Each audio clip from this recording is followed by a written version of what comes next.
Assalamualaikum warahmatullahi wabarakatuh.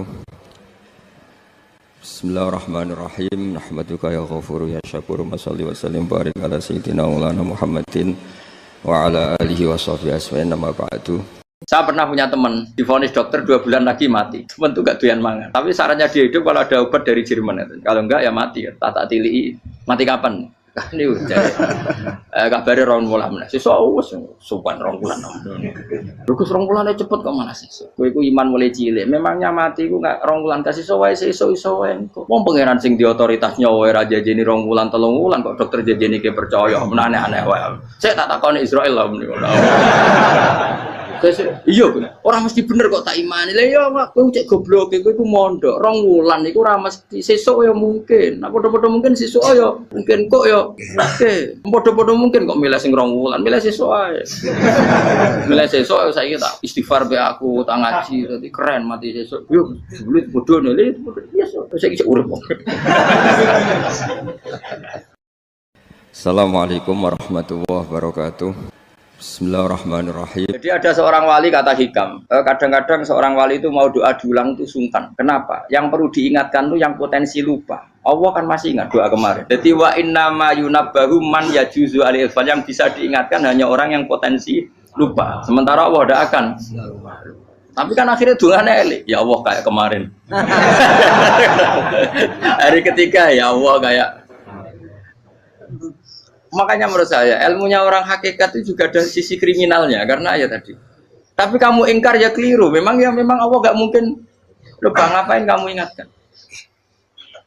Makanya menurut saya Allah itu manggat terbaik, bener-bener Rahman Rahim. Mestinya nak Allah terbaik, kowe donga bedino malah ngamuk. Lah aku lali tapi mbok eling dong. Tapi Allah itu ya maklumi ya dengan kekeliruan. Kita ini kan selalu keliru, donga terus ya keliru sebetulnya, karena seakan-akan kan mengingatkan seseorang yang mungkin lupa. Wong Allah tidak pernah lupa kok, kamu ingetin terus. Atau kamu menggurui Allah, yaitu ya Allah nang sebadani kalau di duake, padahal nggak mesti maslahat bagi kamu. Duake orang mesti maslahat bagi kamu. Kalau kamu turun terus, pas minta itu karena tomak kamu, hadun nafsi kamu, serakah kamu, tapi nggak tahu diri pantas taura dengan permintaan. Kayak gue misalnya jongo jadi wali, iso Allah tersinggung, bocor atau tirakat atau harus jadi wali. Tapi gak dongo ya Allah tersinggung, kere rah tahu dongo. Jadi orang kalau tidak wali itu sudah keliru terus. Jadi gue di sepuro, tapi tak kira itu akeh salah. Ya jajal gitu dongo wali kok sabtu kok dirjelang. Kira-kira Allah tersinggung ngopo nyembah. Kira-kira tersinggung. Tapi misalnya kira tahu dongo kepengen kau Imam Syafi'i, apa yang tersinggung? Bocah ora di idola. Terus piye Gus? Piye kadung salah biasa wis. Wis bakat salah no? Bakat salah. Ini sedungane sing gampang ae sing mesti bener. Rabbana dzalamna anfusana wa lam taghfir lana wa tarhamna lanakunanna minal khasirin. Artinya gini loh. Ketika manusia mengatakan mampu, itu ada sekian hal yang manusia itu tidak ikut melakukannya, tidak ikut menciptakannya. Misalnya kue nyupir, supirana enak, punya pengalaman. Tidak kecelakaan karena apa? Nyupir kue enak, mobilku normal. Mobilmu normal lah, wabrak mobil ya mabuk. Nah di sini ini manusia dituntut, diingatkan terus. Kamu itu butuh Allah, rahmat Allah itu yang melindungi kamu, bukan keahlian kamu, bukan kecakapan. Karena tanpa itu semua tidak bisa. Semuanya Allah.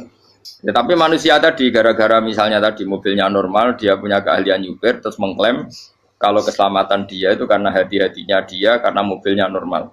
Padahal ada sekian catatan yang menjadikan dia selamat dan semuanya itu kudrohnya Allah Subhanahu wa Ta'ala. Misalnya gak ditabrak wong mabuk, gak ono gempa, gak ono bumi merekah. Misalnya kita pintar nyopir lah terus bumi memangap terus kita templung nggak apa.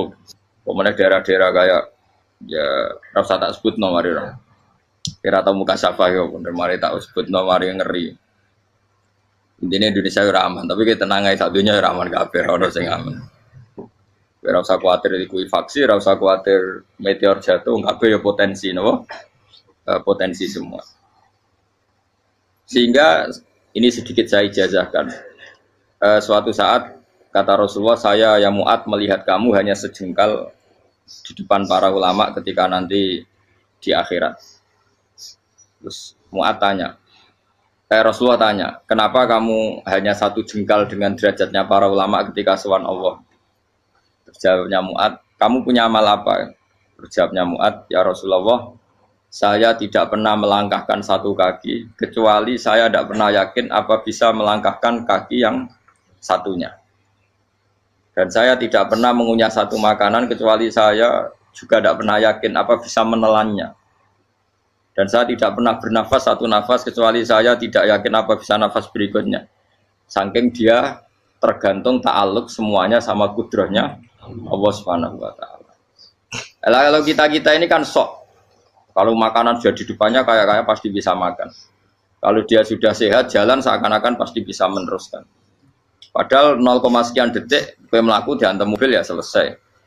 Misalnya stroke ya selesai, tidak bisa jalan. Sehingga para wali-walinya Allah itu orang yang filah gotin min lahadotagi, setiap kedipan dia, setiap perilaku dia itu hanya ta'aluk ambil Allah Subhanahu wa ta'ala. Itu yang disebut ya ibanasu antumul fuqara unapa ilah. Nah, kemudian resiko makom ini, ya semua makom tak ada resikonya. Resiko makom ini itu biasanya dia lupa doa. Kenapa lupa doa? Karena doa itu terdefinisikan. Tak wari ilmu hakik harus rungokno wis ra paham lah tak ulangno. Ya resiko ilmu saya ingatkannya. Ilmu itu kan ada dua. Ada ilmu yang karena didefinisikan. Dan itu akhirnya menjadi masalah. Sebenarnya ilmu itu tidak perlu definisi. Kedua, ilmu yang kita rasakan. Misalnya gini, kalau saya tanya, kamu pernah nggak minta jadi punya uang banyak? Nggak tanya, pernah nggak minta? Terus artinya minta itu terus disebut dua. Tapi kalau menurut Allah, sistem tubuh kamu yang menghendaki punya mobil, sistem tubuh kamu yang ingin punya uang banyak, reaksi tubuh kamu yang terhinakan karena ditagih orang atau butuh uang. Ini menurut Allah ya sudah kamu itu peminta-minta. Saya ulang lagi ya. Sehingga menurut Allah kamu minta tidak minta ya tetap berstatus peminta, pengemis. Nah, orang-orang yang sudah wusul, meskipun itu kondisional ya, tidak selalu. Itu ya dia pikirannya mengadahkan tangan apa enggak ya sama saja tubuhnya merasa minta, sehingga dia tidak perlu mengekspresikan minta. Nah, terus orang yang fikih bilang seperti itu tuh sombong, wong kok gak tahu dungo. Sebetulnya keliru vonis orang fikih. Bagaimana mungkin dikatakan sombong? Dia reaksi tubuhnya, elemen tubuhnya sebetulnya meminta. Dia tidak berkategori meminta karena ilmu kadung didefinisikan kalau minta itu yang seperti ini. Itu kan lama. Nanti kalau suatu saat Indonesia yang kuasa itu terlalu NU atau terlalu yang tidak NU, lama-lama ada definisi. Misalnya yang dikatakan tahlilan itu apa? Ya bid'ah, Nabi tidak pernah tahlilan. Sahabat tidak pernah nahlilin Nabi, malah nggak ngaji Nabi jadi tahlil. Mana nih tahlilan jalukno sepuro mayit, ngaji Nabi jalukno sepuro. Sehingga dengan tradisi itu tahlil itu masuk definisi bid'ah karena nggak pernah dilakukan sahabat dan para tabi'in. Ya salahnya kamu definisikan. Tapi kalau udah kamu definisikan, diarani tahlil, ya mau la ilaha illallah. Terus mungkinkah satu bacaan la ilaha illallah dilarang? Wong ra oleh maca kalimat tauhid. Jadi misalnya tahlil itu nafatno kalimat tauhid. Mau ketok ya orang ora iso dilarang tapi nak tahlil itu mitung dinane mayit koyok budo, soalnya kriminal. Enak, ya sudah seperti itu. Makanya banyak orang salah itu karena ilmu kadung didefinisikan. Nah, definisi itu sebenarnya tidak mengikat dalam banyak hal. Ini penting saya utarakan. Ya karena seperti itu. Makanya itu masalah-masalah besar antara kita dan firqah-firqah yang lain, masalah ahli sunnah, terus masalah yang lain-lain. Memang ya sudah seperti itu. Ya saya ulang lagi ya. Ketika Nabi Ibrahim mau dibakar Namrud, itu masyhur cerita itu. Dan kemudian jadi Nabi namanya Habib Syahid. Habib Syahid itu sebetulnya hanya ngutip Habib Abdul Haddad. Jadi syair itu sebenarnya ada di Diwanul Haddad. Apa? Diwanul Haddad. Diwanul Haddad itu syair-syair Abdul Haddad ketika beliau usul, beliau mukasyafah. Terus bagian dinyanyikan Habib Syahid terjadi populer. Saya ulang lagi ya. Tubuh kita, misalnya kamu lapar, perut kamu kan mereaksi minta makan.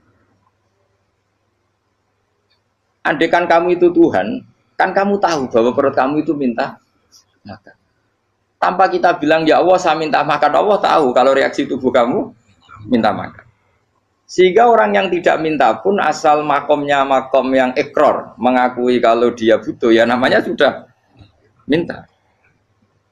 Tapi fikih kadang mendefinisikan sing darane minta itu misalnya madhep kiblat terus menengadakan tangan dan sebagainya. Ya sudah kita sebagai orang pengikut ya yang ikuti fikih, yang ikuti tasawuf sebetulnya itu definisi yang sepihak. Sehingga ketika Nabi Ibrahim mau dibakar Namrud, masyhur itu cerita itu. Beberapa hari mungkin bulan-bulan orang disuruh Namrud cari kayu sebanyak-banyaknya. Ketika kayu sudah terkumpul mungkin satu lapangan, Ibrahim mau dibakar. Pegawai Namrud itu bingung caranya nguncalo Ibrahim. Mergo saking gedene napa? Api. Nak dincalo kok ado iku ratok tengah. Nak diparekno iku kepanasan. Masyhur. Terus setan zaman itu orang akeh dadi setan tenan. Saya kan duplikate sakeh dadi setan ra tau muncul. Wong duplikate wis napa? Akeh. Singkat cerita setan itu muncul pura-pura jadi manusia terus ditemukan manjane. Manjane kayak semacam ketepil besar yang jadi menane dari kiai-kiai ketepil haram mergo penemune setan. Jari ini tuh. Tapi nak manjanik penemuan setan itu betul walhasil terus dibikinkan satu manjanik semacam ketepil besar terus Ibrahim dilemparkan ke api lewat apa ketepil tadi idenya siapa setan. Nah ketika di tengah api itu unik kata malaikat Jibril datang terus tanya sama Ibrahim ya Ibrahim apa kamu butuh saya butuh alakah haja apa kamu punya kebutuhan jawab Ibrahim lah saya tidak punya kebutuhan. Amma ilaika fala kalau ke kamu ndak karena kamu makhluk apapun keren kamu Jibril tetap kamu makhluk amma ilaika fala ndak maksudnya butuh ke Allah nanti saya nyampaikan mana dinya Nabi Ibrahim kalau Allah ndak usah kamu sampaikan ya sudah tahu gua be Jibril oh anak gue ditekak kan ya saya ulang lagi apa kamu punya kebutuhan alaka hajalah amma ilaika fala kalau ke kamu ndak maksudnya butuh ke Allah nanti saya sampaikan. Karena Jibril yang mentang-mentang dekat sama Allah dan tukang memberi informasi. Tapi kata Ibrahim, kalau ke Allah sih tidak perlu kamu. Dia sudah tahu. Nah itu terjadi nazamanya Habib Abdul Haddad masyhur itu apa? Hasbi min su'ali ilmuhu bihali. Jadi cukup ilmunya Allah itu menjadikan saya tidak perlu minta. Hasbi min su'ali ilmuhu bihali. Jadi ada kondisi tertentu yang para wali itu saya ulang lagi kondisi tertentu yang para wali itu ya tidak minta. Tapi kalau itu ditiru jenengan semua ini jadi keangkuhan. Kenapa? Wes ora ndonga tangane ditenengahno, atine ora eling pangeran kan akhirnya tak njaluk tenan. Jadi gue aja niru wali-wali. Nah wali-wali itu kan misalnya tangannya tidak menengadah tapi semua sistem tubuhnya merasa butuh sama Allah. Saya itu pernah ya, tapi itu kondisional dan saya juga ngulang tidak mesti bisa. Ketika saya umroh itu pernah saya ada satu kondisi itu doa ya di putaran pertama dok. Di putaran pertama saya berdoa ya agak banyak di multazam. Putaran kedua mau berdoa sudah tidak berani lagi. Sampai ke-7. Hari kedua ya tidak berani, hari ketiga tidak berani. Nah seperti itu tidak bisa dibuat-buat meskipun saya juga agak ingin. Tapi ya pas itu ya nggak bisa. Gara-gara itu korban kitab hikam, ya kitab hikam yang terkenal. Kitab hikam itu pernah cerita gini. Rubbama dallahum al-adab ala tarkit tolab. Terus di antara makalahnya itu wa inna ma yunabbahu man yajuzu alaihil ikhfal. Tapi kamu jangan niru dosa kan. Tapi jangan ingkar ilmu ini tambah dosa kowe. Jadi niru ya dosa, ingkar ya dosa. Jadi ada seorang wali kata hikam. Kadang-kadang seorang wali itu mau doa diulang itu sungkan. Kenapa? Yang perlu diingatkan tuh yang potensi lupa. Allah kan masih ingat doa kemarin.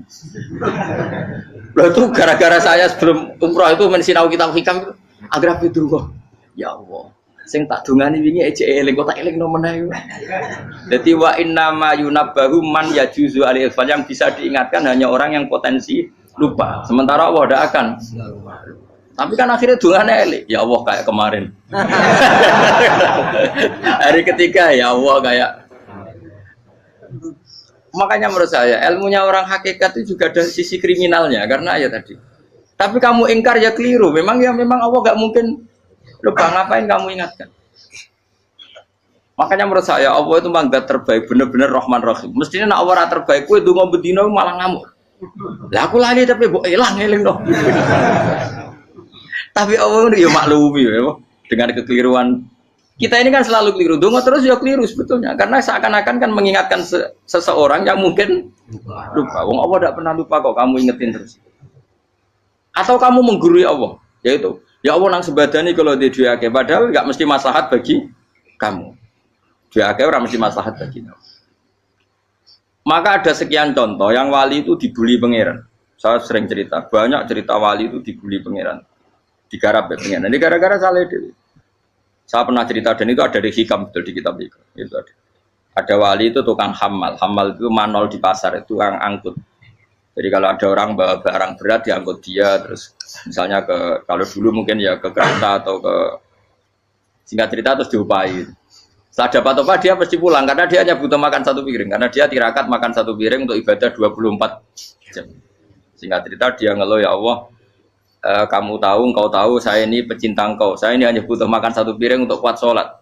Tapi kenapa harus jadi juru manol? Berilah saya rezeki yang tanpa kerja. Nah, selang sekian hari dia dituduh maling, terus di penjara, terus dapat rezeki tanpa kerja. Dia ya Allah kenapa jadinya gini? Kan kamu minta rezeki tanpa kerja. Ya itu penjara itu rezeki tanpa kerja kan. Jadi Allah memperlakukan para walinya itu memang unik. Ya kadang dibully. Sehingga dalam cerita-cerita kenabian, kata Qadiyat itu, nggak ada orang yang sering dibully Allah kayak nabinya. Karena nabi itu orang yang dicintai Allah. Jika salah sedikit saja itu, cara pangeran, cara kampus itu digarap, pokoknya dipelonco, pokoknya salah sedikit. Misalnya begini, Nabi Yakub itu kan nabi. Dia mungkin nyon sewu nggak tersadar, nyembelih anak sapi itu di depan indukannya. Ya beliau mungkin spontan saja, Pak. Kalau kamu yang melakukan pasti tidak ada hukumannya karena Allah tidak pati peduli sama kamu, sudah lah. Artinya nggak peduli, salah pantas saya nggak jelas ya gitu. Tapi ini Nabi. Ketika itu terus indukannya sapi tadi, ya Allah, Yakub itu kekasihmu. Saya tidak berani sama dia karena dia kekasih. Tapi saya tetap menuntut keadilan. Dia harus merasakan susahnya dipisah dengan anak. Meskipun dia tidak nuntut rasanya roh anak di sebelah, itu tidak ada se ekstrim itu. Sapinya itu hanya nuntut, ya Allah, dia harus merasakan sakitnya terpisah dengan anak. Akhirnya Allah menciptakan Yakub mengalami terpisah dengan Nabi siapa? Yusuf. Itu kalau kata Qadiyat, itu kalau yang melakukan tidak Nabi pasti nggak dibully Allah, dibiarin. Karena Nabi ini yang melakukan. Nah. Terus ini Nabi Yusuf lagi, mana rasa daftar wali berat. Nabi Yusuf itu di penjara itu karena terdolimi apa karena memang dia salah? Terdolimi. Dan Nabi Yusuf itu Nabi. Nabi Yusuf itu Nabi betul memang benar-benar. Meskipun ganteng dia Nabi. Syaratnya Nabi ganteng kira-kira mlebu. Nabi itu harus ganteng, enggak boleh. Nabi elek ora oleh. Karena Allah izin di kekasih kok kriting elek. Allah ya di selera tadi. Kabeh Nabi mesti yang paling ganteng di kaumnya, yang paling nasab. Enggak boleh Nabi kok pesek, kriting, enggak boleh. Tapi kalau sudah jadi orang soleh oleh kan. Tapi kalau Nabi enggak boleh. Nabi Yusuf bukan, masyhur kan cerita Nabi Yusuf dengan siapa? Zulaikha. Dan belum ada orang dalam keadaan darurat masih cerdas kayak perempuan. Jadi singkat cerita, ketika Yusuf diajak Zulaikha selingkuh enggak mau kan keluar dari kamar. Dalalah kebetulan wa alfaya sayyidah rajal. Itu si Zulaikha tadi spontan langsung bilang, wahai suamiku, apa hukuman orang yang ingin menodai keluargamu? Itu wong wedok. Padahal dia agak terencana, dia pun nggak bayangkan kepergok suaminya. Itu dalam keadaan kepergok itu masih cerdas. Suamiku, apa hukuman orang yang mau menyelingkuhi keluarga Anda? Singkat cerita suaminya murka, terus Yusuf di penjara, terdolimi. Ketika di penjara, kemudian Yusuf punya keahlian mentakwil apa? Mimpi. Kan tadi suaminya Zulaikha itu tidak sampai raja ya, kira-kira PM atau menteri. Raja itu punya mimpi yang bisa nakwil itu hanya Yusuf. Singkat cerita terus utusan raja datang ke Yusuf dan takwilan Yusuf terbukti benar. Tapi Yusuf ini seorang nabi, saya ulang lagi Yusuf seorang nabi dia, tapi ya manusia. Bilang gini ke utusannya, coba bilangkan ke raja kamu, di penjara ini ada orang yang di penjara secara terzalimi, yaitu saya. Tolong laporkan ke majikan. Itu Allah tersinggungnya itu bukan main. Nabi kok lapor makhluk. Itu tersinggung. Nah, kowe kan gak piye-piye. Kowe ngajono proposal ya ora piye-piye. Wis pokoke Allah mek kowe ora piye-piye wis. Wong sampean swargane ya ora langsung wae ngono. Pokoke kira-kira kan sudah gak perlu ditegur. Makanya fa'an sahu syaitanu dzikra rabbi fala bisa fisijni bid'asin. Maka Allah mentakdirkan utusan raja tadi itu lupa melaporkan peristiwa Yusuf ke raja tadi. Sehingga raja gak pernah dengar kalau ada orang di penjara karena Allah tersinggung. Wong kowe ku nabi kok lapore ambek penguasa. Ngono tok iku wis Allah tersinggung. Karena dia nabi, gak boleh nabi lapor makhluk. Jadi Allah itu dengan nabi itu sangat-sangat sensitif. Sangat-sangat sensitif. Ya begitu. Terus cerita yang terkenal, meskipun ini nggak ada di Quran, Nabi Musa. Nabi Musa itu pernah sakit gigi karena dia mentang-mentang kalimullah, orang yang sering komunikasi dengan Allah, minta ya Allah, tolong tunjukkan obat gigi saya itu apa. Singkat ini sama Allah dikasih tahu, kamu ngunyah suket ini, gitu. rumput ini kamu kunyah nanti pasti sembuh. Karena resepnya dari Allah ya pasti mujarab, kan nggak ke dokter. Singkat cerita dikunyah terus sembuh. Suatu saat dia sakit gigi lagi, nggak konsultasi lagi karena masih punya resep tadi kopian apa resep. Dia datang nyari suket yang sama dikunyah tambah sakit. Tanya sama Allah, ya Allah ini kan resepnya yang sama, kenapa tambah sakit? Kata Allah, kamu itu kekasihku. Orang nak sing ngobati ku aku ra suket sembrono. Semenjak itu Nabi Musa tidak pernah taruh resep lagi sudah. Andikan tuh kamu, pasti Allah juga gak tersinggung. Makanya kata Qadiyat, kenapa para Nabi sering ditegur itu bukan karena Allah murka. Nabi itu beda.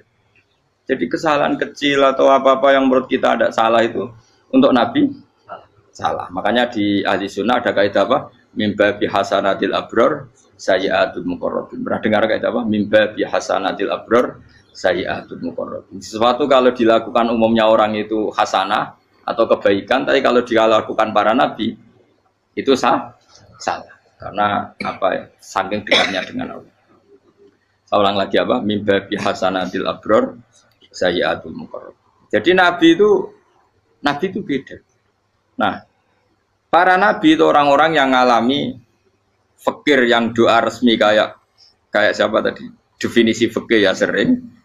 Kayak definisi orang tasawuf yang sering. Sehingga ketika Nabi berdoa, ya memang secara disiplin ilmu yang namanya berdoa ya minta Allah dengan mengadakan tangan. Ketika enggak berdoa, karena Nabi sadar Allah tidak perlu diingatkan lagi, pasti masih ingat. Gitu. Jadi dua-duanya benar terus. Makanya Nabi itu lam yazal fitaroki, Nabi itu selalu naik derajatnya. Karena pas minta ya benar, pas tidak minta ya. Tapi kamu jangan niru, dosa kan. Tapi jangan ingkar ilmu ini, tambah dosa. Jadi niru ya dosa, ingkar ya dosa. Jadi ada seorang wali kata hikam, kadang-kadang seorang wali itu mau doa diulang itu sungkan. Kenapa? Yang perlu diingatkan itu yang potensi lupa. Allah kan masih ingat doa kemarin. Loh itu gara-gara saya sebelum umroh itu mensinau kitab hikam itu agar dulu. Ya Allah, sing tak dungani wingi ejek eling kok tak eling no meneh. Dadi wa inna ma yunabbahu man yajuzu alil yang bisa diingatkan hanya orang yang potensi lupa. Sementara Allah tidak akan. Tapi kan akhirnya dungane eling. Ya Allah kayak kemarin. Hari ketiga ya Allah kayak. Makanya menurut saya ilmunya orang hakikat itu juga ada sisi kriminalnya karena ya tadi. Tapi kamu ingkar ya keliru. Memang Allah gak mungkin lupa, ngapain kamu ingatkan. Makanya menurut saya Allah itu mangga terbaik, bener-bener Rahman Rahim. Mestinya nak Allah terbaik, kue donga bedino malah ngamuk. Lah aku lali tapi mbok eling dong. Tapi Allah itu ya maklumi ya, dengan kekeliruan. Kita ini kan selalu keliru, donga terus ya keliru sebetulnya. Karena seakan-akan kan mengingatkan seseorang yang mungkin lupa. Wong Allah tidak pernah lupa kok, kamu ingetin terus. Atau kamu menggurui Allah, yaitu ya Allah nang sebadani kalau di duake, padahal nggak mesti maslahat bagi kamu. Duake orang mesti maslahat bagi kamu. Kalau kamu turun terus, pas minta itu karena tomak kamu, hadun nafsi kamu, serakah kamu, tapi nggak tahu diri, pantas taura dengan permintaan. Kayak gue misalnya jongo jadi wali, iso Allah tersinggung, bocah atau tirakat atau jalur jadi wali. Tapi gak dongo ya Allah tersinggung, kere atau dongo. Jadi orang kalau tidak wali itu sudah keliru terus. Jadi gue di sepuro, tapi tak kira itu akeh salah. Ya jajal gitu nggak wali kok sabtu kok dirjilan. Kira-kira Allah tersinggung ngapa nyembah? Kira-kira tersinggung. Tapi misalnya kira tahu dongo kepengen kau Imam Syafi'i, Allah tersinggung. Bocah ora di idola. Terus piye Gus? Piye kadung salah biasa wis. Wis bakat salah no. Bakat salah. Ini sedungane sing gampang kae mesti bener Rabbana dzalamna anfusana wa lam taghfir lana wa tarhamna lanakunanna minal khasirin.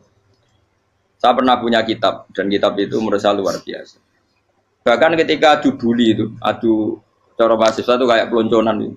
Nabi sama Nabi pengiran gitu. Dan itu sekali yang satu salah melakukan disiplin ilmu, pengiran itu degradasi. Dan Allah memang mengancam gitu. Kalau kamu melanggar ini, la biton namin diwanin nubuah. Nanti la amkuan namin diwanin nubuah. Kamu saya hapus dari buku kenabian. Tes-tesannya ya lucu. Misalnya begini. Kata Nabi Musa kan ditanya. Ketika dia khutbah ditanya orang. Siapa orang paling alim ya Nabi Allah? Sekarang orang paling alim itu siapa? Nabi Musa jawab, saya kan. Ya itu Allah tersinggung karena wong kok mletene ngono. Tapi andai kan Nabi Musa kok jawab Fauzi itu salah, oh tambah salah meneh. Atau enggak Pruhen, malah salah meneh. Tapi jawab Musa ya salah. Saya Gusti, saya kan. Orang paling alim siapa? Saya. Allah memperingatkan Musa, ada seseorang yang lebih alim ketimbang kamu. Coba kamu harus ketemu dia. Terus ketemu dengan cerita ketemu Nabi siapa? Khidir. Terus dalam 3 sesi ini, 3 babak ini buli-bulian. Nabi Khidir itu dalam 3 babak ini selalu kelihatan salah. Di antaranya adalah cara sekarang ya mungkin di gonjak sepeda motor atau perahu kalau dulu yang menggratisi dia numpangi sepeda motor malah spionnya dicopot gitu. Spionnya dicopot, dirusak. Tapi Musa kan sudah digratisin malah rusak yang motornya yang apa? Menggratisin. Nabi Khidir masih tenang. Kamu tidak paham. Ya, Nabi Khidir mesti tidak kamu tidak paham. Itu kata syurrahul hadis termasuk Ibnu Hajar al-Asqalani bilangin. Setelah itu kedua membunuh anak kecil. Musa tambah marah. Anak yang belum punya dosa kok kamu sampai 3 kali ada 3 peristiwa. Itu kata syurrahul hadis. Andai kan Musa kok diam tidak protes, maka dia akan disalahkan Allah. Karena dia berarti membiarkan kemungkaran di depan matanya tanpa reaksi. Jadi sebetulnya ketika Musa berontak itu Nabi Khidir, Nabi tenan gitu. Jadi itu kan unik. Tapi berontak itu disalahno. Jadi angel sandi tes-tesan dadi nabi ku ya angel. Misalnya kok Nabi Musa itu kayak model santri Jawa Timur. Nabi Khidir salah, nggih nderek mawon. Ya ora nabi jero barang mungkar. Menengae. Berarti yo nabi goblok ngono kira-kira. Makanya memang Musa harus konsisten seperti itu, harus demo terus. Kayak saya misalnya sebagai kiai fikih, kiai ya harus seperti ini cara mulang saya. Enggak boleh saya misalnya terus anut mulang terus tawadhu semeneng itu ora karu-karuan. Jadi andekan Musa kok tidak protes itu malah salah. Ya memang harus. Dan itu Nabi Khidir Nabi tenang. Makanya Nabi Khidir akhirnya respect. Tidak ada hati sebaik Abu Musa. Risi itu gak nyaman ketika melihat kemungkaran. Jadi itu sebenarnya poin. Tapi lucunya Nabi Khidir yang nyalan. Takkan dari rasa takok, amen takok. Tapi harus disalah no. Ya aku cari Nabi Musa. Ya jajal, gaya peristiwa meneh aku tak sabar rata kok. Bareng. Kon jajal neh. Bareng dijajal ya protes meneh. Bareng protes meneh, tinggal 1 kali kesempatan. Kowe takok meneh, wis ora dadi muridku. Dikasih kesempatan lagi, ya protes meneh dek Tapi itu justru itu menjadi kelebihannya Nabi Musa karena syarat seorang nabi adalah al-musara'ah ila inkaril munkar kata Ibnu Hajar al-Asqalani. Syarat seorang nabi adalah secepat ngingkari sesuatu yang mungkar. Enggak boleh. Ya toh kan misalnya kita jadi murid terus gurumu itu gandeng artis atau gandeng penyanyi dangdut. Nderek mawon. Jare guru mumpet goblok. Tapi kowe ngloroi guru tersinggung. Ora roh hikmah iku. Kan bingung no. De guru ngene kok bingung no. Soale ki de guru jadab dorong Jawa Timur apa? Gurumu gandeng penyanyi dangdut. Reaksimu piye? Cek takok. Ayo loh, nak elek kan gak iri. Biasanya nak elek itu ra iri. Sekarangmu Pak. Sing ayu, sing potensi iri. Kira-kira reaksi kamu itu milih derek mawon apa berontak? Golek nak gurumu wong alim mesti nak pasti meneng. Muridku goblok tenan, gak sensitif. Roh barang mungkar dilakukan di depannya kok tidak reaksi, tidak protes, gak geblek tenan. Tapi lucunya guru mau nak protes ya, gak duwe akhlak. Guru lagi senengnya kok ora oleh. Nah Nabi itu kan bully-bulian. Jadi Nabi Khidir dengan Nabi Musa itu tepat-tepat. Karena dua orang ini sama-sama kekasih Allah. Itu Nabi Musa justru barokahnya itu dia tidak pernah kelasmennya di bawah Nabi Khidir. Semua ulama sepakat kelasmennya Musa tetap di atas Nabi Khidir. Sehingga yang berlaku ya tetap ilmunya Nabi Musa, bahwa membunuh anak kecil tidak boleh, merusak perahu milik orang lain tidak boleh. Karena Allah tetap lebih respect dengan ilmunya Nabi Musa. Nabi Khidir tetap ilmunya nggak dipakai, meskipun dia disebut hakikat. Karena ilmunya Nabi Khidir ngani ngoyo wong ape mutusno ngenteni nginceng Loh Mahfud. Lah sing iso iku sapa? Barang ra mungkin kok.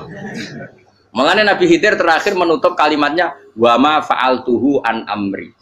Dzalika ta'wilu ma lam tasdi alaihi sob. Aku dhewe nglakoni ini ya ora roh, wis ditakdir nglakoni ngene wae. Dadi Nabi Khidir ya ora paham. Jadi wa ma fa'altu an amri itu terakhir kira-kira artinya saya sendiri tidak melakukan ini karena inspirasi saya sendiri atau keputusan saya sendiri. Tahu-tahu saya ditakdir melakukan. Karena pas itu Nabi Khidir disetting semuanya dengan ilmu hakikat, yaitu bayi tadi memang kutiba kafiron. Kutiba apa?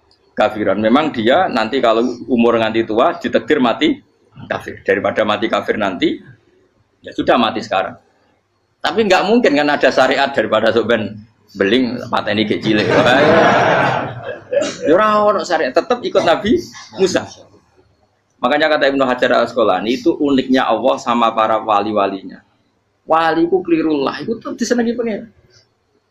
Terus pengenan nabi-nabi ini yo kecil-kecilkan, yo pancen nak wong. Terus keempat gini. Tadi kan saya punya contoh 3, ini contoh keempat, ini terakhir. Kagian kok ilmu merah cukup tetap malah bingung enggak. Nabi itu minggat itu boleh enggak? Tanpa pamit, minggat itu pergi enggak pamit, itu boleh enggak? Enggak boleh. Rasulullah meskipun kayak apa disakiti di Mekah itu enggak pernah minggat, enggak pernah hijrah. Saya ulang lagi, karena butuh izin. Tapi Allah pernah punya kekasih yaitu Nabi Yunus. Nabi siapa? Yunus. Itu Quran meredaksikan ya abako. Abako itu terjemahnya apa? Minggat. Kalau pergi itu dhahaba. Tapi ini Allah meredaksikan itu abako. Abako itu ya minggat. Nabi Yunus itu dakwah di daerah Nainua ya. Nainua itu ya, Babylon sana. Kampungnya namanya Nainua. Ya daerah Babylon. Babylon itu kalau di geografis modern ikut Irak. Ikut mana? Irak. Jadi Kufah, Basra, Babylon. Terus siapa itu yang ngalahkan pasukan Yahudi dulu itu Buktanasor, Hebuket, Nazir itu ikut mana? Babylon apa? Babylon. Bama unzila alal malaka ini di Babila Harutama. Makanya kalau ulama-ulama melihat Irak kacau sampai sekarang itu tidak kaget. Irak itu ardun mal'unah kalau di kitab-kitab. Bumi yang memang sudah terlaknati mulai dulu. Sehingga ketika ada kasus Saddam Hussein sekarang itu ulama tidak kaget. Zaman Rasulullah Sugeng itu Irak itu termasuk sudah bumi yang guna keazala. Jadi di sana pasti banyak fitnah. Fitnah pertama yang dicatat sejarah adalah Mautul Husain apa? Kabudutnya Said siapa? Husain di Karbala. Era Imam Syafi'i adalah zaman mifnah, ulama dibantai karena dipaksa mengatakan Quran apa? Makhluk. Terus konflik-konflik sampai era Saddam Hussein terus era sekarang jadi. Nah kita ini ulama sebenarnya tahu tarikh itu. Tapi di era modern kan dianalisis karena campur tangan ini itu ya sudah lah. Sebab goblok pun daripada ngebantah-bantahan malah kamu. Ibu goblok, ibu pinter. Nah sekarang kan analisisnya kan, wah ini ada campur tangan pihak ketiga diciptakan nih sauni ini. Ya kalau intelijen harus ngomong seperti itu. Kalau kita seperti ulama memang dari dulu dicap Nabi hunalika az zalazil wal fitan. Saya teruskan. Nabi Yunus itu dakwai kaumnya itu lama sekali dan tidak iman. Nah semua nabi kalau kaumnya tidak iman itu diberi hak Allah ngancam akan adanya azab apa? Ngancam akan adanya azab. Nabi Yunus ngomong gitu terusin. Nanti kalau kamu tidak iman itu pasti kena azab. Anggap saja dia ngancam gitu sudah berbulan-bulan. Singkat cerita, azab baru tinggal 3 hari lagi. Ayo nang iman, tinggal 3 hari lagi. Ya kira-kira dia ngomong misalnya Ahad, berarti Ahad, Senin, Selasa, atau kamu milih Selasa ya Rabu, Kamis. Singkat cerita Ahad itu dia gak kuat. Wah semane kurang 3 dino kaumku tetap ora iman. Mangkel asem, minggat deh. Minggat itu jenenge wong minggat kan gak punya tujuan, so asal pergi jauh saja. Ada perahu, sekenanya dia naik saja. Namanya minggat nih. Kalau bawa bekal terencana, bawa visa paspor kan plesir namanya. Jenenge minggat itu ya gak, ya sekenanya gak persiapan. Singkat cerita sampai ikut perahu nelayan tadi terus. Zaman itu ya ada mitos kalau ada gelombang yang nggak wajar pasti ada orang minggat. Terus ditanya siapa yang minggat, Nabi Yunus kan orangnya jujur saya katanya. Ya sudah yang minggat terus dicemplung no. Ya, terus ada yang agak baik ya jangan gitulah. Ini kan kita semua butuh selamat. Dudi dulu. Terus Dudi satu lagi ketemu Yunus. Coba mungkin salah udahnya Dudi lagi ketemu sampai 3 kali ya ketemu Yunus. Makanya fasahama fakana minal mudkhadin diuji dia kalah kemudian tenggelam.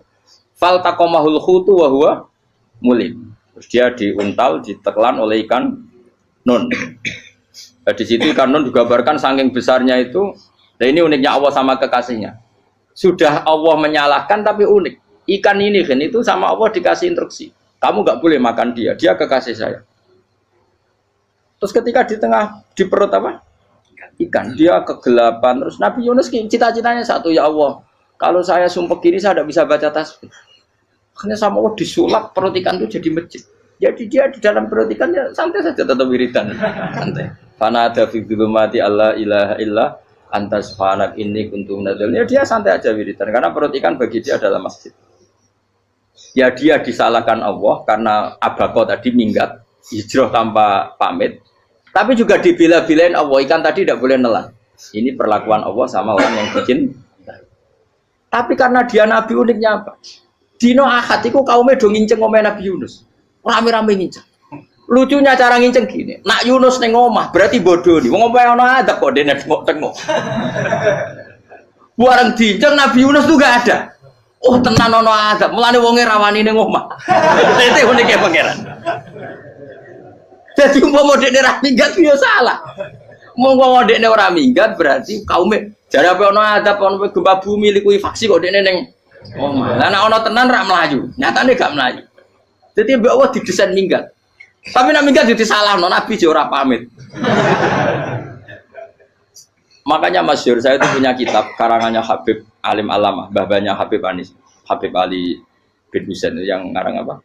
Ali bin Muhammad bin Husain karang yang disebut duror itu diantara doanya gini tapi jangan tiru loh, berawali aku rawani niru cuma saya hafal secara ilmu tapi saya tidak berani waj'al sayyiati man ahbabta ya Allah jadikan kesalahan saya itu kesalahan orang yang kau cintai terus pokoknya salah lagi jadi pengiran kadung seneng salah lagi sampai wae seneng waj'al sayyiati man ahbab terus kayak gue lah dimanja wong tuamu anak paling disayang salah gue lucu kok cah cilik, gue seneng cah cilik, salah we, cano gelas ya lucu, tiba ya lucu, tiba nih cah tua, bocah jelalatan, malah nih tiba. Nah itu barang kau mengincang omae Nabi Yunus, gak ono wong, wah berarti adab mau turun betul. Andai kan adab tidak jadi turun, pasti Nabi Yunus berani di tenang. Wes, barang mulai malam Kamis, wah adab itu sudah kelihatan. Ada puting beliung, ada apa sudah jelas pasti ada azab. Kaumnya yang lapangan tobat finish. Secara bal-balan menit-menit apa? Terakhir. Woi, abek pengen ditompo tobatnya. Wes gak sido tak adab bang kue tobat. Singkat cerita Nabi Yunus hari ketiga atau apa dia selamat. Pakai versi yang umum saja. Selamat. Faltaqamaul khutu bahwa falaula annahu kana minal musabbihin la bi batni la yaumi yubasir akhirnya dimuntahkan sama ikan don tadi terus dia keluar Barang keluar tanya-tanya kabar, gimana kabar kampung Nenuwa? Baik-baik saja. Kabar Ramani mulai karena dia tahu kalau orang bohong tuh dihukum mati. Padahal dia bohong, katanya kemis itu ada adab, ternyata kampungnya baik-baik. Padahal baik-baiknya karena mereka jadi masyarakatnya nyari dia karena mau iman. Si nabinya agak berani pulang karena nanti dihukum mati. Aku pangeran nabi kekasih itu dia, pangeran dia bully. Oh itu gue beda-bedaan, wong kekasih pangeran, aku yang kreatif itu langsung diadab. Jadi pangeran kekasih gue beda, orang koyo. Akhirnya Yunus ramani mulai, wah nak mulai aku disiksa. Perkara nih, kalau pembohong itu dihukum mati. Masyarakat yang golek tenan, mergo nalem kemis ku ono azab tenan. Cuma terus do tobat. Disebut falau laka nasqaryatun amanat fanafa'aha imanuha illa qauma Yunus lamma amanu kasyafna anhum adzabal khizyi fil hayatid dunya. Enggak ada kampung yang saya adab kecuali kasil tak adab, kecuali kaum Nabi Yunus. Aku semeh ngagap lho, pas menit terakhir peta adab tobat. Akhirnya ra sido jare pangeran. Iku kaum Nabi sinten? Iku yo barokah minggate Nabi Yunus. Lah iku nabi. Wong kliru kok barokah iku nabi. Umpama Nabi Yunus ora minggat, kaume berpikir Yunus bohong. Wong ape ana azab kok tengok-tengok ning ngomong. Tapi pas minggat tenan yo disalahno pangeran, minggat kok gak paham. Hikmat. Amalane kira usah protes. Wali itu beda, kekasih pangeran itu sama dengan sing dialami Rasulullah sallallahu alaihi wasallam ning Sulhul Hudaybiyah. Semua perjanjian itu salah secara hukum fikih. Bukan salah lagi, sangat salah cara ukuran fikih. Sehingga semua sahabat itu protes kecuali Abu Bakar As-Siddiq. Cuma semuanya omong Umar, tapi semua sahabat aslinya ya. Coba di antara perjanjian gini.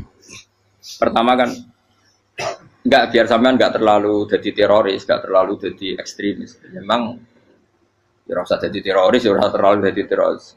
Semua itu mungkin, Kang. Ning dunia semuanya mungkin. Singkat cerita Nabi itu sudah di Hudaybiyah. Hudaybiyah dengan Mekah kan tinggal sekitar paling 40 kilo. Saya pernah itikaf di masjid yang pernah dipakai Hudaybiyah. Kan sekarang jadi mikot ya, termasuk mikot umroh di Mekah kan apa? Hudaybiyah kan mikot di yang terkenal kan apa? Jirona, Tanim, Hudaybiyah. Itu perjanjiannya tuh gini. Perwakilan dari Quraisy namanya Suhail bin Amr, siapa? Suhail bin Amr. Perjanjiannya gini, Muhammad kamu tidak boleh masuk Mekah. Kamu boleh masuk Mekah itu tahun depan. Padahal Nabi sudah bilang ke para sahabatnya, ayo kita umroh. Dan diberi hak umroh. Tapi setelah sekitar 40 kilo masuk Mekah, dicegat sama orang kafir Quraisy. Lah, Nabi sakit tenan. Nabi kadung mentafsir, memberi berita gembira, saya mimpi kalian masuk tanah haram amini namu khalikin, aman semua. Semuanya bercukur gundul atau mencetak rambut. Pokoknya terus kata sahabat senang sekali karena mimpi Rasulullah tidak pernah apa? Enggak pernah salah. Bareng di situ di antara perjanjiannya hadza ma kataba ali Muhammad Rasulullah. Ini perjanjian yang ditulis Muhammad Rasulullah. Kata Suhail, hapus kata Muhammad Rasulullah. Kalau saya tahu kamu Rasulullah tidak saya perangi, tulis Muhammad bin Abdullah. Kata Rasulullah, ya Ali hapus tulisan Muhammad Rasulullah. Kata Ali, tidak saya tidak akan menghapus setelah Muhammad Rasulullah. Tapi unik. Hapus gak populi, masih aku hapus aku tetap Rasulullah. Tulisan Jadi Nabi ya rileks saja. Tapi Ali katanya, "Fawwama ana bimakhihi abadan." Saya tidak akan menghapus tulisan itu selamanya. Kata Nabi, "Kena ora gelem ngapus. Tanganku didono, aku sing ngapus." Nabi kan umi tidak bisa baca terus. Tangannya Nabi sendiri yang dilewatkan Ali ke tulisan itu sehingga terhapus. Nabi ya rileks. Wong tulisan wae aku ora ditulis Rasulullah ya tetap Rasulullah. Nabi masih rileks. Terus perjanjian kedua, kalau ada orang kafir Quraisy masuk Islam harus dikembalikan, karena berarti keluar dari habitat.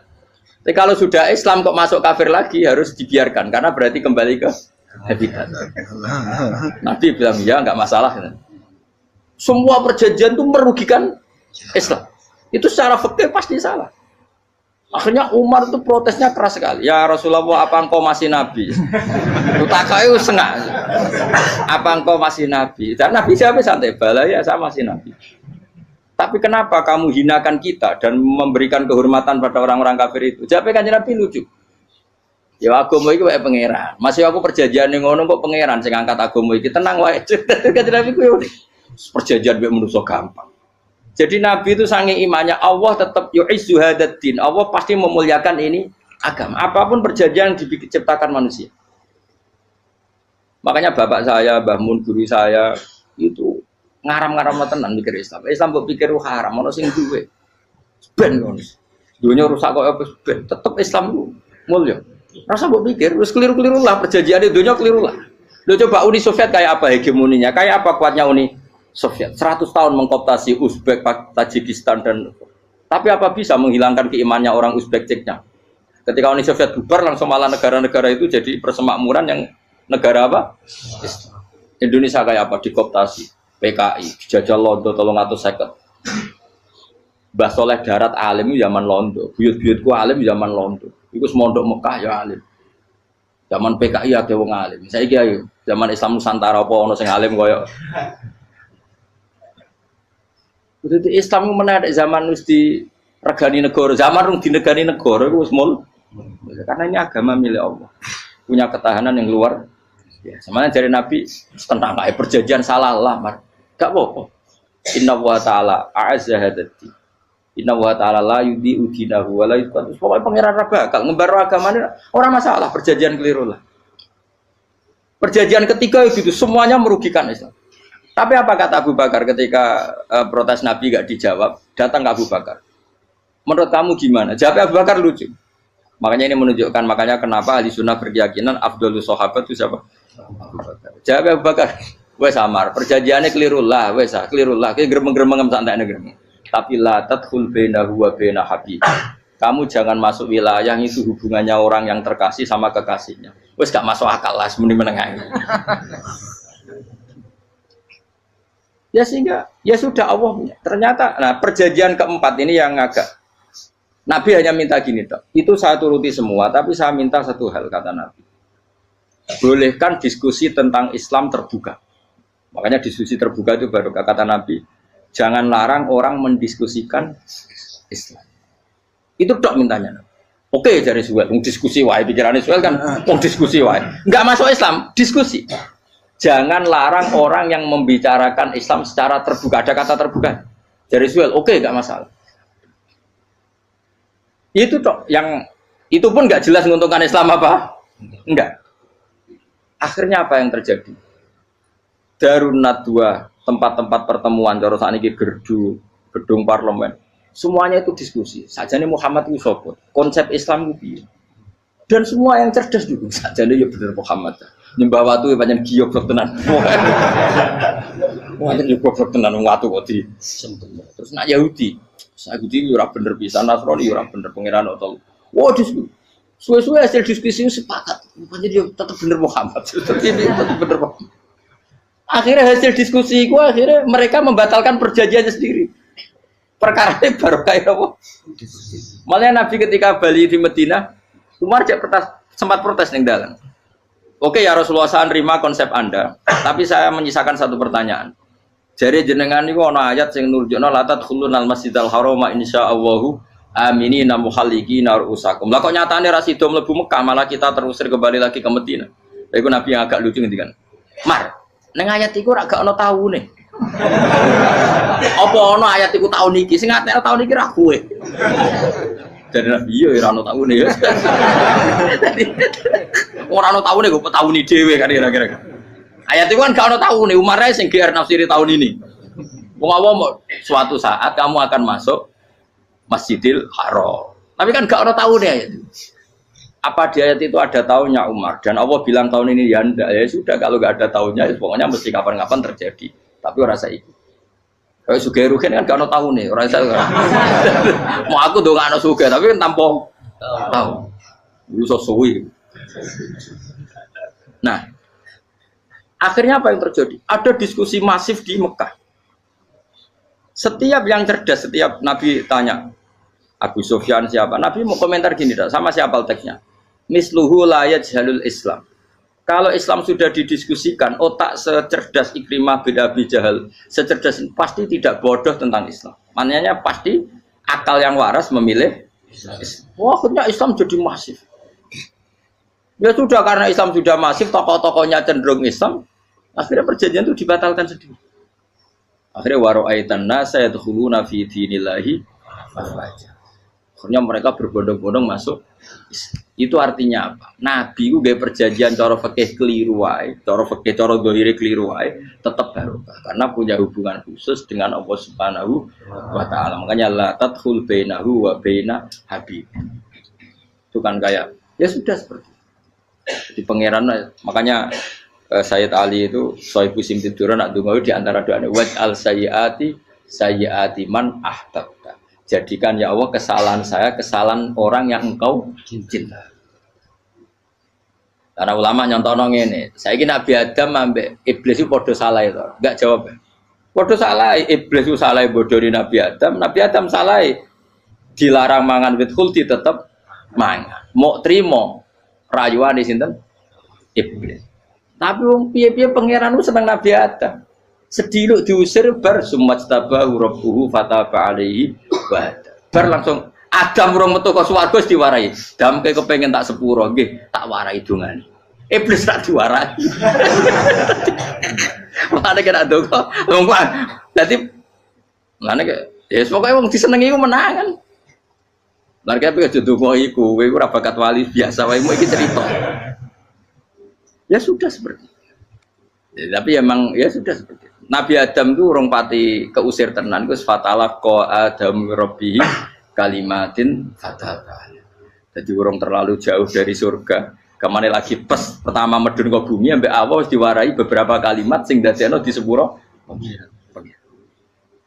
Qawat al sayyiati man ahbabta. Ini penting kalau atur namanya wilayah-wilayah kenabian itu wilayah yang kita tidak pernah tahu detailnya, tapi kita yakin Nabi itu para kekasih Allah. Dan agama Islam itu juga agama paling diridhoi.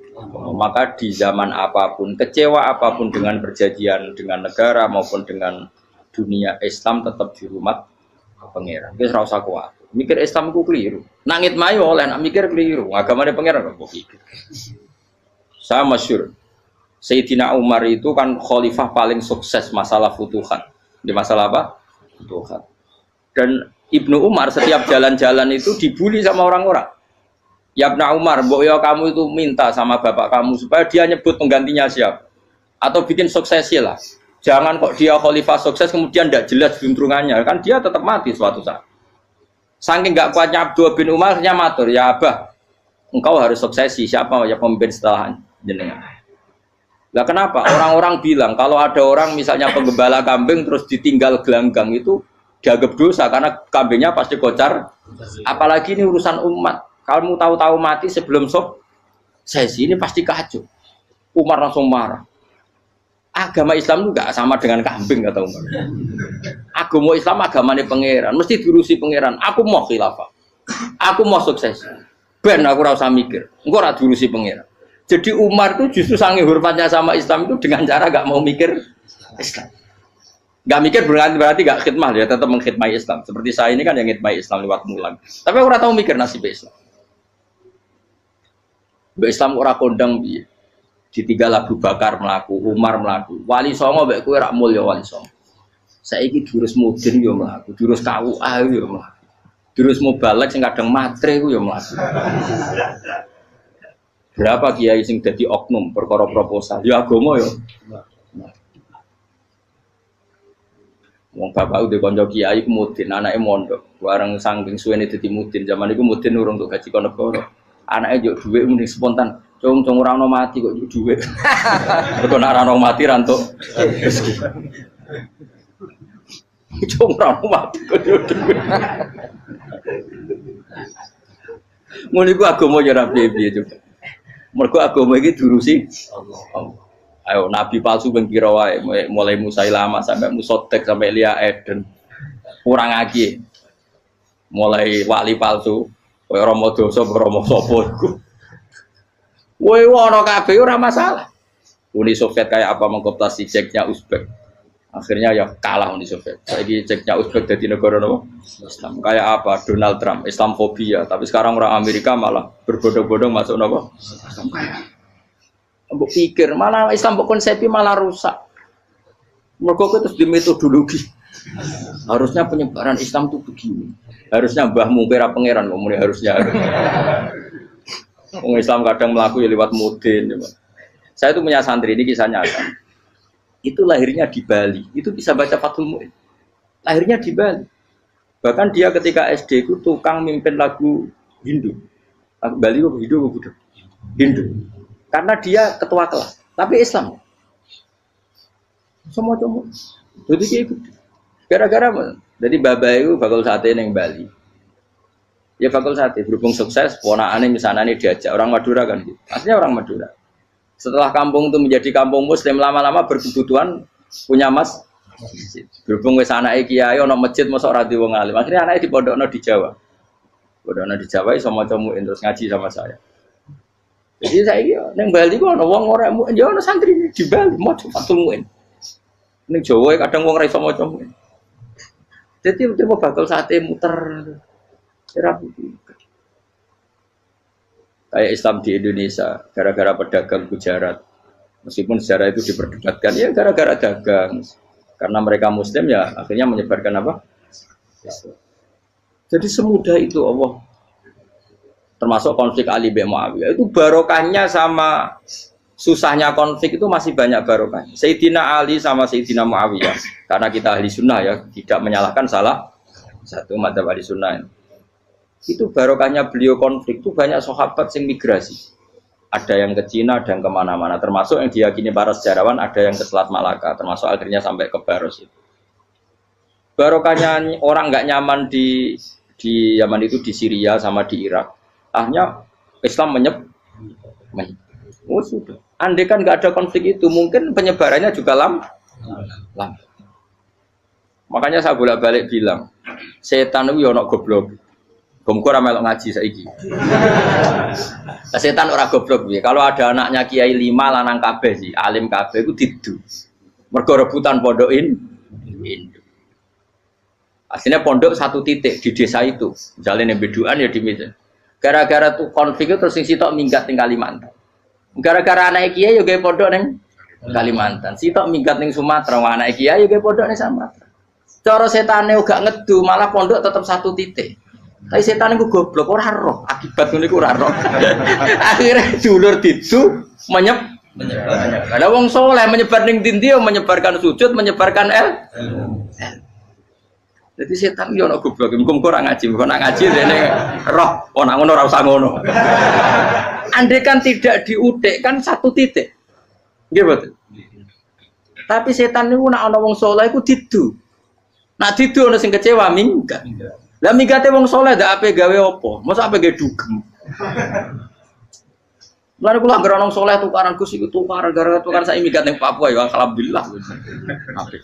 Kula niku ra Gus, kancaku ya Gus-Gus sing minggat ki kuwat. Angger pamit kula ora tau tak tangisi. Nuwun kok minggat to bener. Mingate Gus ndak ganti piye. Paling yo gawe podok apa gawe opo. Lah setan nganti saiki belum tahu. Mulane muga-muga ora roh. Jadi artinya nak pangeran ngersakno iku segampang itu.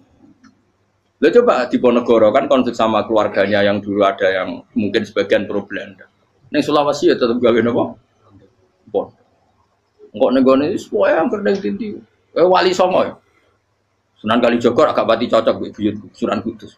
Rapati cocok akhirnya dakwah ning kidul di daerah kene. So akhirnya ono ya mono dakwah ro katam terus dadi Islam macam-macam. Serasa terus no. Tapi ya barokah iku ana Islam tok Tingkir, tok Solo, tok Jog. Cara rapati tukaran ya Sunan Kalijaga men ngewangi Sunan Kudus, Sunan Bonang ning gone. Berhubung barokah tukaran sithik-sithik ya. Jadi bahasa saya itu buyut-buyut itu Sunan Kudus itu luwih dukung Arya napa? Penangsa. Sekali Joko dukung wong kene itu. Stowijoyo. Pokoknya ora usah diterus-terus. Wah saiki wong Jogja diulang Kudus. Buyut-buyut kula itu diang Kudus. Wis ora usah dijero-jero. Jelas barokah. Mau ora tukaran ya utak-utak ning Pantura. Barokah tukaran ya to. Jadi itu. Tapi ora usah terus nak ngono tukaran barokah ora usah muni ngono. Pokoke nek pengangeran sing ngersakno kabeh barokah. Tapi ora usah diciptakan. Ono suami istri pegatan terus Ya kadang ya baru kasing wedok untuk bojo luwih bener. Akhirnya alhamdulillah saiki bojo wapian. Padahal sing lanang tau GR, mak peget iso apa ya piye malah ape. Iku pangeran. Makanya mikir Islam yo mikir. Sekarang kan ndak orang terlalu semangat Islam terus dia konsep Islam harus menguasai negara, akhirnya memaksakan jadi pemimpin. Jadi Islam harus kultural, akhirnya kejauhan Islam. Muat Islam kudu kaya, jebule kedunyan deknane. Islam kudu fakir, bebas hisab, kefikiran akhirnya buruh Cina. Justru kakean konsep wis mari kuwajib. Lah ya ana sing wah Islam kudu sugih, nek sugih ben kuat. Jebule bareng sugih kedo. Ana sing milih fakir ae ben tambah hisab, kefikiran Islam buruh Cina. Islam harus merebut negara supaya ada konsep khilafah. Pas ngerebute wis ngafir-ngafir wong akeh. Pas prosesnya wis dadekno perkara. Islam harus kultural, juga main-main gong wae malah sindenan terus. Ra sida dakwah, mergo kakean apa? Kultural ora usah dikonsepis ben mlaku. Pangeran dhewe sing ngatur Islam. Kayak apa agama ini pernah ditinggal orang-orang terbaik? Mulai para sahabat tabi'in sampai wali songo, nyatanya tetap berjalan. Iku nunjukno agama ini diurusi Allah Subhanahu wa taala. Napa khidmah wae. Kayak saya yang mengkhidmati Islam. Khidmah itu berbakti memberi pelayanan pada Islam. Tapi ra usah ngrasa mimpin apa Islam, apalagi membuat konsep untuk Islam. Justru konsep kita ini nanti yang merusak. Karena tadi ngendikan ulama-ulama wa inna minal ilmi ila jahlan. Kadang ilmu itu tetap melahirkan kebodohan. Kenapa? Ketika ulama ditanya innalil ilmi tuhyanan katuhyanil mal, karena ilmu itu punya keangkuhan, kelacutan kayak lacutnya harta. Misalnya gini, saya seorang faqih. Ditanya sesuatu yang tidak mendesak pun saya jawab hanya karena mempertahankan kredibilitas saya sebagai seorang faqih. Padahal jawaban saya itu malah bahaya bagi Islam. Misalnya gini contoh gampang. Ada orang misalnya Ruhin baru tobat, dia sholatnya salah, rukuknya salah. Terus saya ditanya sama Fauzi, ke sholatnya Ruhin sah apa enggak? Wong dia enggak memenuhi syarat dan rukun. Tentu saya sesuai disiplin fikih saya bilang enggak sah. Karena sujudnya ngongkrong atau dia sholatnya Fatihahnya ada. Padahal andaikan saya ada jawab lebih baik. Karena apa? Bisa saja menurut Allah sholatnya dia enggak sah secara fikih tapi diterima Allah. Karena dari tidak sholat menjadi sholat. Itu kan ibarat begini.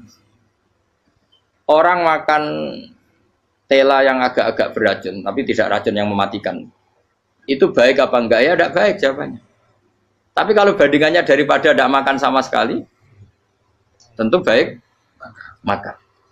Nah, kesalahan itu yang, makanya kata Imam Ghazali, kesalahan itu yang dialami para fuqaha mu'asirun sekarang. Setiap pertanyaan itu dijawab. Dan ironisnya karena sesuai disiplin. Ya tidak bisa, makanya saya pernah punya teman divonis dokter 2 bulan lagi mati. Terus teman itu gak doyan mangan. Tapi sarannya dia hidup kalau ada obat dari Jerman. Kalau ada obat dari Jerman dia hidup. Kalau enggak ya mati kan. Setelah tili mati kapan? Ini udah. Kabarnya rong bulan. Sesuk suwan rong bulan. Lugus rong bulannya cepet kok mana sih? Kowe iku iman mulai cilik. Memangnya mati iku gak rong wulan kasih wae iso wae kok. Wong pangeran sing di otoritasnya wae ra jajeni rong wulan 3 wulan kok dokter jajeni ke percaya aneh-aneh wae. Saya tak takoni Israel lah menika. Iya, orang mesti bener kok tak imani. Lah iya kok. Kowe cek goblok kowe iku mondok rong wulan iku ra mesti sesuk ya mungkin. Nah padha-padha mungkin sesuk ya mungkin kok ya oke. Podo-podo mungkin kok milih sing 2 wulan, milih sesuk ae. Milih sesuk saiki tak istighfar be aku, tak ngaji, dadi keren mati sesuk. Yo, sulit bodoh nih, biasa. Saiki urip kok.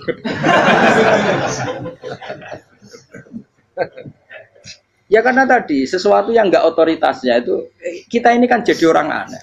Agama mulai dulu mengajarkan kita beribadahlah kepada Allah seakan-akan kamu mati besok. Nak kowe santri tenan tanpa diancam mati 2 wulan iku nek enak ibadah kok mati sesuk 2 wulan iku kesuwe. Lho kula nganti saiki perasaan kula nggih urip sedina. Mulane kula di dhuwit 200.000 cara kula nggih kathah. Urip nganti sesuk ya di dhuwit 200.000 cek akeh ya. Ana wong butuh dhuwit akeh mergo nyongkone urip suwi. Terus kula ager. Mulane kula ora pati seneng derajat, sesuk mati kok di derajat barang sesuk. Ya kita mangka anak tamu tuh. Akhirnya dia terus mulai rileks, mulai sebelum malah ramati. Sembrono terus. Maksud saya itu kita makanya kembali lagi antumul fuqara'u ila. Kita ini butuh. Makanya kalau suwun semuanya anut para nabi dan kalau ada kesalahan para wali, para nabi itu kesalahannya apa? Mimba bihasanatil abrar sayyiatul muqarrabin. Jadi nabi itu karena hubungannya dengan Allah sangat apa? Dekat sehingga hal-hal yang cara zahir itu salah tapi itu menjadi berkah dan kita tidak pernah tahu kayak apa sulhul apa Hudaybiyah. Makanya kata Abu Bakar enggak ada sulhun a'dhamu minal Hudaybiyah.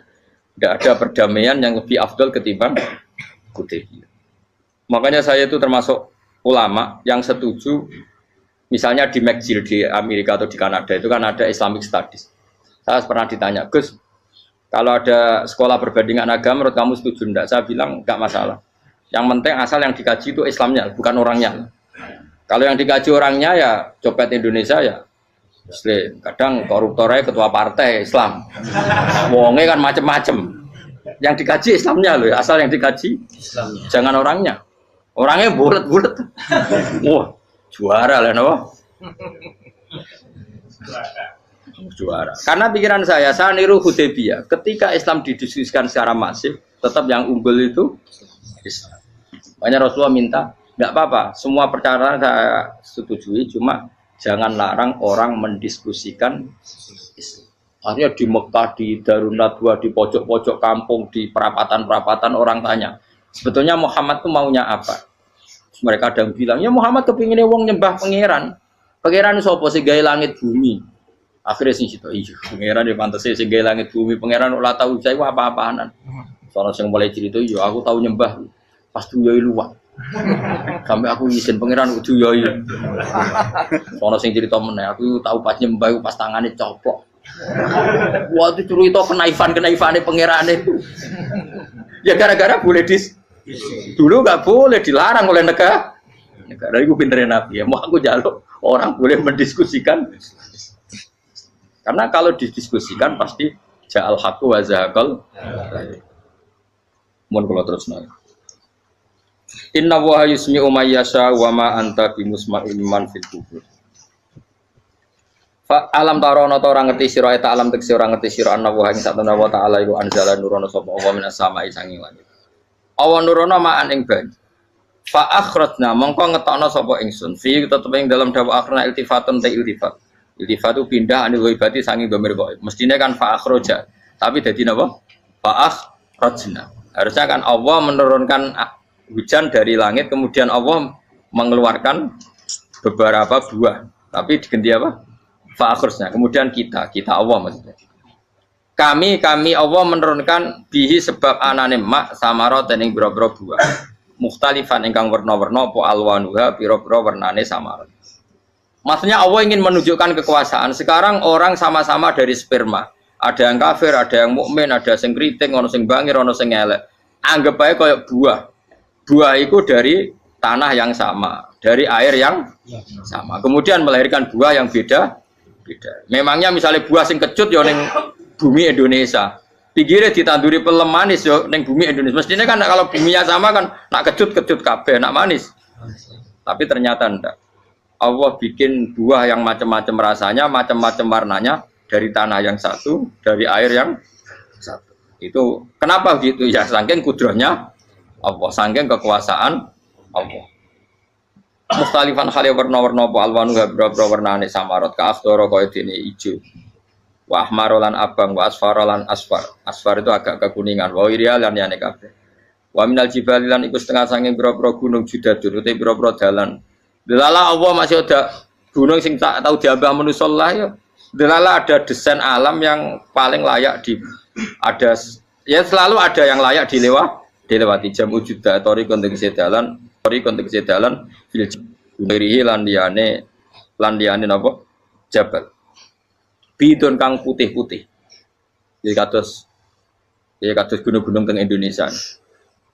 Nah didelok waduh kemudian ada jalan mesti nyelirit ketok putih wa khumrun lan ana sing kemerah-merah ron ke kuning-kuningan ya mukhtalifun ingkang beda-beda alwanuha apa pola warnane judat fil jibal.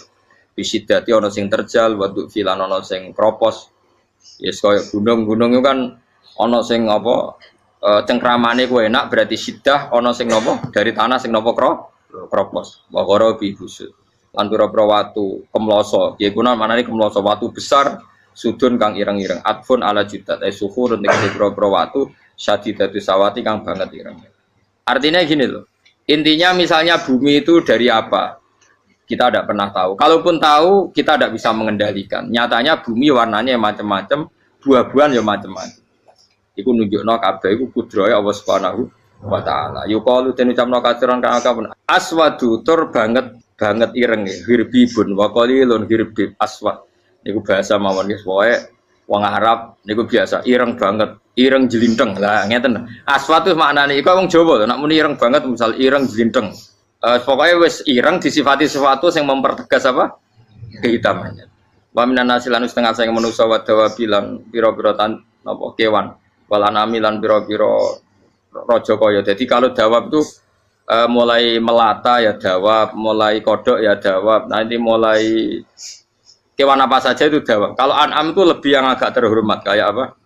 Kambing, kayak unta, sapi itu masuknya apa? An'am mukhtalifun utai sing beda-beda apa alwan pira-pira warnane iki kabeh. Ya kadalik kaya warnane pira-pira kewan. Pira-pira tanduran. Jadi maksudnya ngeten nih. Kalau sampai angan-angan misalnya sapi putih, engko tahu-tahu dia anak rodok kemerah-merahan, engko dia anak ke hitam dari mani yang sama. Dulu-dulunya misalnya enggak Gus, kalau hitam itu pasti babanya ada yang agak hitam. Senajan toh sekarang pas bapaknya, indukannya, ibunya sudah putih. Tapi tetap aja asal usulnya dari satu. Ya tetap asal usulnya dari satu. Sekarang jadi variasi banyak, tetap asal usulnya satu. Nah, kok sampai beda-beda itu kabeh kekuasaane Allah. Eling-eling ya. Terus hampir semua ulama itu sepakat ya. Jadi dawuh pangeran itu nanti ngikat itu statusnya dulu. Apa? Statusnya dulu.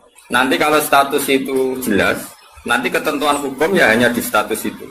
Soalnya lagi hanya di status itu. Misalnya gini, wa angzir bihil ladina yakhafuna. Peringatkan dengan Quran orang-orang yang punya rasa takut. Rasa takut akan nanti ketemu Tuhan. Yaitu tengororo mahsyar, ayuh saru ila rabbih. Nah, sekarang pertanyaan saya, yang merasa takut akan terjadinya mahsyar, terjadi ketemu Allah itu orang mukmin apa orang kafir? Enggak jauh itu. Orang mukmin. Ya sepakat ya, karena yang punya perasaan yakhafun itu hanya orang mukmin. Sebab itu Imam Suyuti ngendikan wal muradu bihim al mukminun al asun apa? Wal muradu bihim al mukminun al asun. Jelas ya, ini masih jalalan ya. Kalau gue kira paham ya.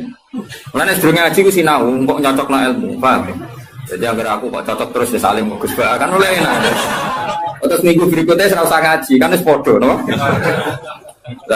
Ya dari sedurunge ngaji kok sinau. Kok ternyata keteranganku kok padha. Ya wis langsung mulai ono padha.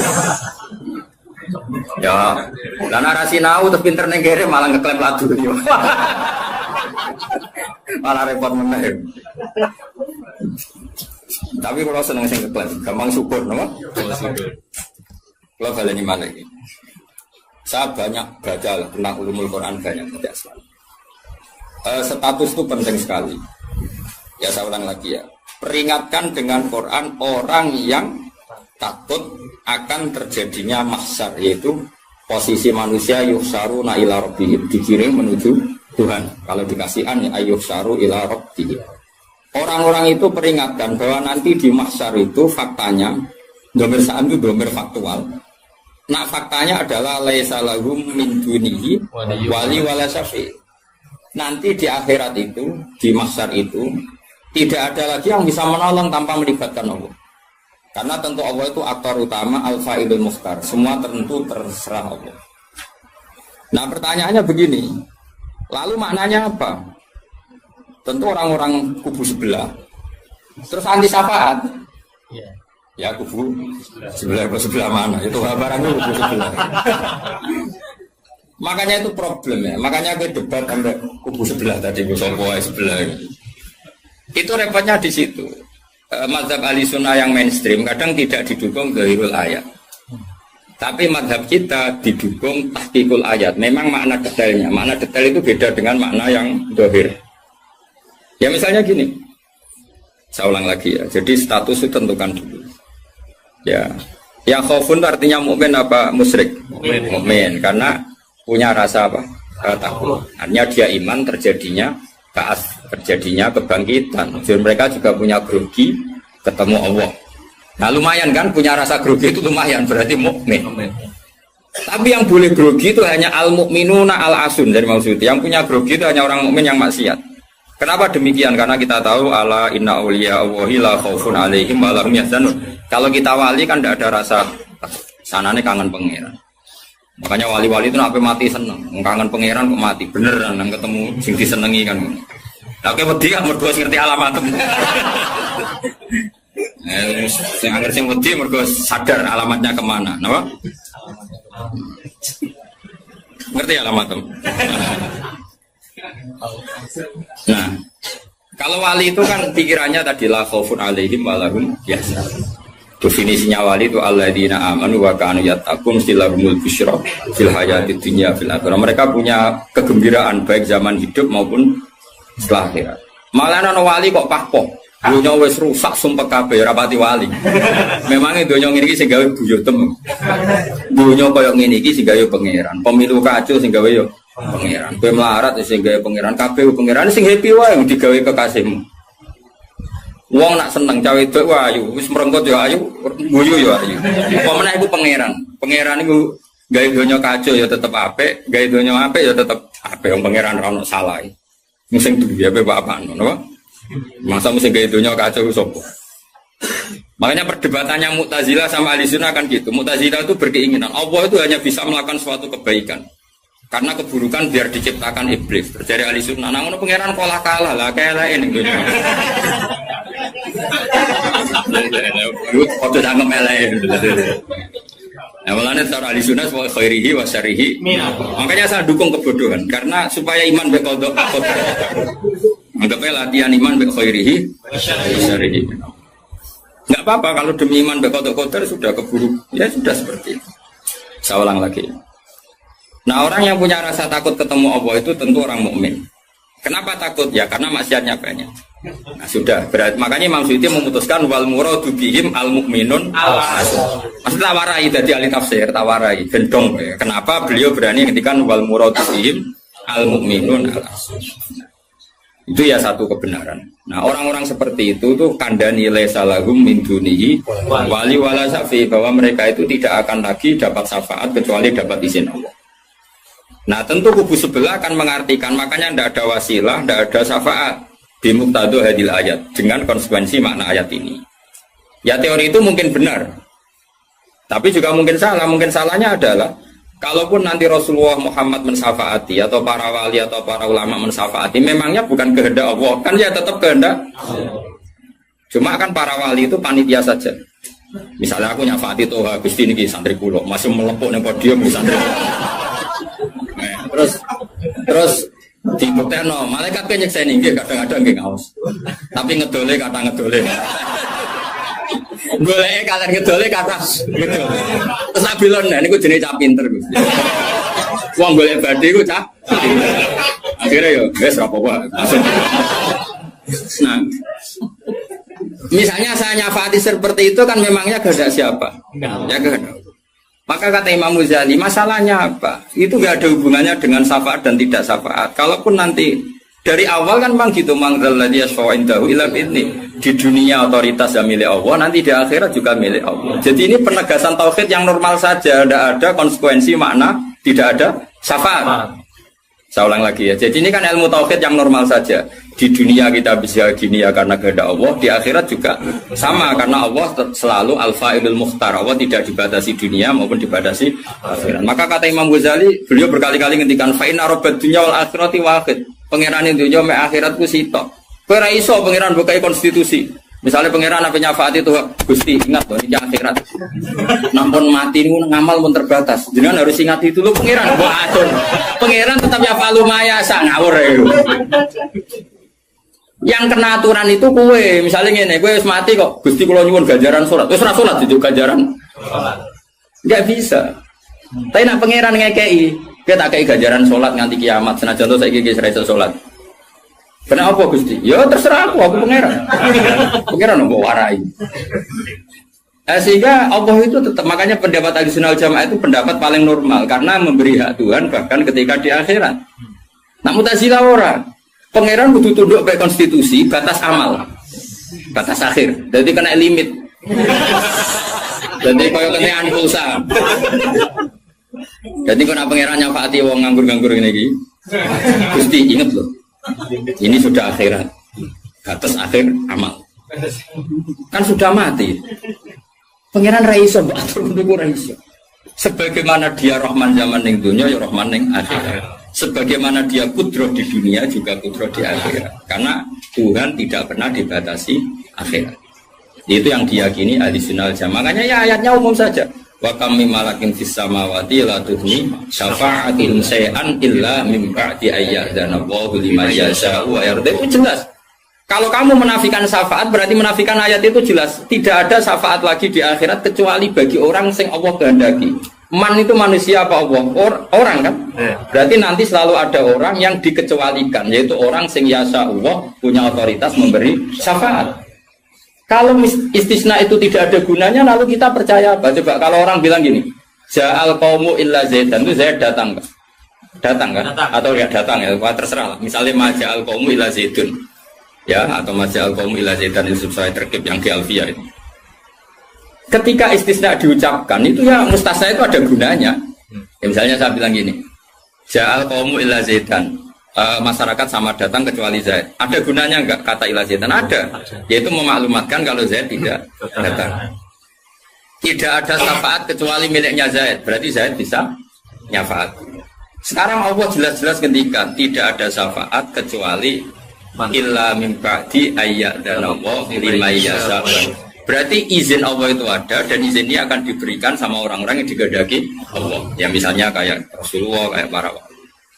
Lalu kalau syafaat kamu nafikan secara kuliah, secara ekstrim, berarti istisna itu gak ada gunanya. Lucu nggak Allah ngendikan, kemudian tidak ada gunanya.